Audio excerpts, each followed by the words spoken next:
xasan cali khayre aqoon badan looma lahayn ka hor 23 February 2017 aroornimo hore oo madaxweynaha Soomaaliya Maxamed Cabdullaahi Farmaajo oo u socdo soo cumraysiga xajka oo u magacaabay wasiirka koobaad ee xukuumadda federaalka ee Soomaaliya. dad kooban oo yaqaan waxay ku sifeeyeen khayre xilligaas inuu ahaa nin aan siyaasadda saameyn badan ku lahayn lana filayn inuu ra'iisul wasaare noqdo marka laga reebo inuu saaxiib dhow la ahaa madaxweynihii hore ee Soomaaliya Xasan Sheekh Maxamuud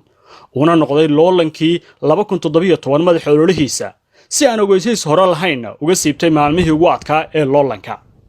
sidoo kale Xasan Sheekh ayaa u sharaxay inuu noqdo xogayaha guud ee urur goboleedka IGAD waxa ka sii horeeyay in magaciisu Khayre weeyaane uu ku soo baxay guddiga la socodka xayiraadda hubka ee qaramada midoobay oo ku eedeeyay shirkaddii Somgas Oil oo saami uu ku lahaa wax isdaamarin baahsan taasoo kaliftay guuldaradii urur goboleedka IGAD.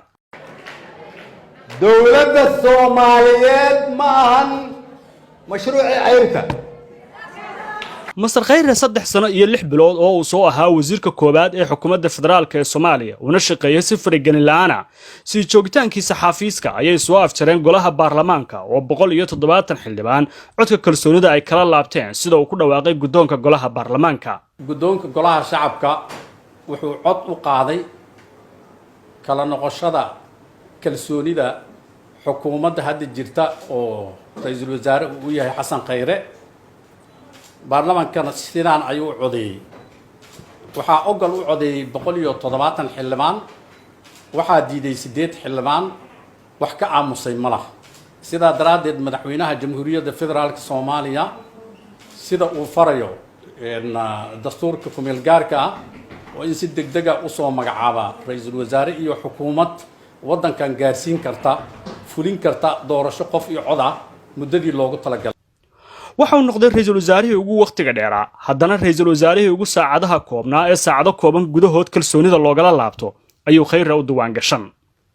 qaar ka mid ah xildhibaanada wasiirada ee colka kalsoonida lagala laabtay ayaan soo dhaweyn natiijada go'aanka baarlamaanka waxayna golaha dhexdiisa ka sameeyeen buuq ay ku diideen in fadhigu furmo shijraadu ay qabteen qaarkoodna waxay sheegeen inaysan sax ahayn natiijadu.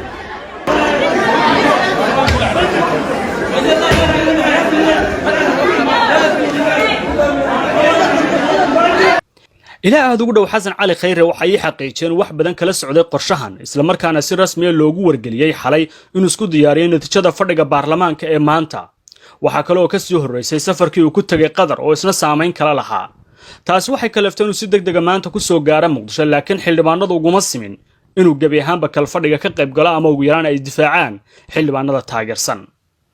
maalmo ka hor hogaamiyaasha Soomaalida ayaa ku shiray Dhuusamareeb dowlad goboleedyada ugu adkaa ee khilaaf u kala dhaxeeya dowladda federaalka ee Soomaaliya gaar ahaan madaxweynaha ayaa sheegay in loo kala warramay iyaga iyo madaxweynaha khilaafkuna uu meesha ka baxay. maanta waa maalin taariikhi ah muddo waxaa taagnaa dabcan inkastoo dadku aad ii wada fiirinayaan laakiin waa iska kafta badna waa kaftamaynayo kala taagnaan badan baa muddo jirtay madaxda dowladaha xubnaha ka ah dowladda federaalka iyo dowladda federaalka ah waxay noqotay guura raac iyo carruur baa loo kala sheekeeyayo markii la wada fadhiistay wax badan baa runtii meesha ka baxay. waxaan aad ugu faraxsanahay runtii kulamadii fiicnaa oo dhacay iyo sida wanaagsan oo niyad samida leh ee loo wada dareersanaa in marxaladan dalka meesha uu marayo loo baahan yahay midnimo qaran. taasi waxay muujisay dagaalka siyaasiga ee ku soo laabtay gudaha fiila Soomaaliya ugu dambeynna waxa uu salfaday ra'iisul wasaarihii 3 sano golaha wasiirada soo leeyay Xasan Cali Khayre. dadka saadaaliya siyaasadda Soomaaliya ayaa rumaysan inaysan maalmahan waxba ka duwanayn kuwii hore u dhacay waqtiyadii dawladihii hore balse tan ay doorashadu aad u dhowdahay tahay in la abuuro jawi siyaasadeed oo lagu gaari karo doorashada loo madlan yahay dhamaadka sanadkan. guddoonka baarlamaanka Soomaaliya ayaa sheegay in ra'iisul wasaaraha la cayriyo xukuumaddiisu ay ku guuldareyseen oo hoggaanka shuruucda dalka iyo shaqadii loo igmaday 3 sano iyo dheeraad wax hal abuur shaqo ah aysan la imaanin xukuumadda Xasan Cali Khayre. madaxweynaha hay'adaha dawladda gaar ahaan baarlamaanka iyo madaxtooyada ayaa gabaabsiya waxa la wajahayaa waqti doorasho ay siyaasiyiintu dalbanayaan inaan dib loo dhigi karin. waxaa horay uu sheegay madaxweyne Farmaajo inaan dib loo dhigi doonin doorashada sida lagu sheegay war saxaafadeedkii ugu dambeeyay ka soo baxay magaalada Dhuusamareeb. in weli qof Soomaaliyeed aanu ballan ka maqlin 21 bilood aan wada joognay madaxweyne farmaajo iyo ra'iisul wasaare khayr wada shaqayn waayo